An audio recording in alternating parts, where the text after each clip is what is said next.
জমায়েত মানে এখানে জমায়েত আর বিএনপি যোগ হয়েছে। মারো না কেন ওদের? তাহলে যে আমাদের জড়ো হইতে দাও কেন ইউনিভার্সিটি পাশে? তাহলে যে নিষেধ কিংবা করলো করলে আমাদের আজকে থেকে হালকা হয়ে যাবো কেউ। তখন স্যারের সাথে কথা বল। আসসালামু হ্যাঁ, কি অবস্থা?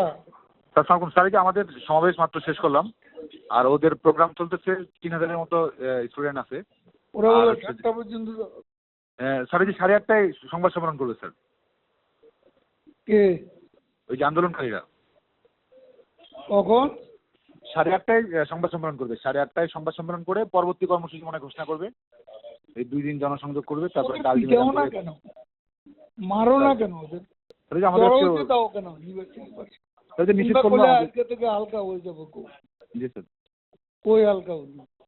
জি স্যার, জমায়েত আজকে ভালো বেশি ছিল স্যার। তোকে লাভ তাহলে কি বললে তোমরা? বাস্তবে কি হচ্ছে? জমায়েত মানে এখানে জমায়েত আর বিএনপি যোগ হয়েছে। আজকে স্যার আসছে স্যার, এই ছাত্র দলের নেতৃবৃন্দ আসছে তো, যে কারণে জমায়েতটা ওই মানে ওইভাবে ইয়ে করছে। এটা কিছু করার নাই। স্যার আমরা স্টেপ নিতে বললাম, স্টেপ নিতে পারবো স্যার। হ্যাঁ, মানে আমরা যদি রাজনৈতিকভাবে মোকাবেলা করতে হয় তাহলে আমরা সেটা করতে পারবো।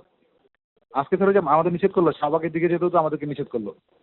বারবার ফোন দিয়ে বললো যে শাহবাগের দিকে বা অন্যদিকে আমরা যেন না যাই, বা ওদের মুখোমুখি যেন না হয়, এটাই তো বারবার বলতেছিল। কে স্যার ওই যে আমরা যেন ওদের মুখোমুখি না যাই, এটার জন্য বারবার আমাদেরকে বলতেছিল আজকে। কে বলতেছে?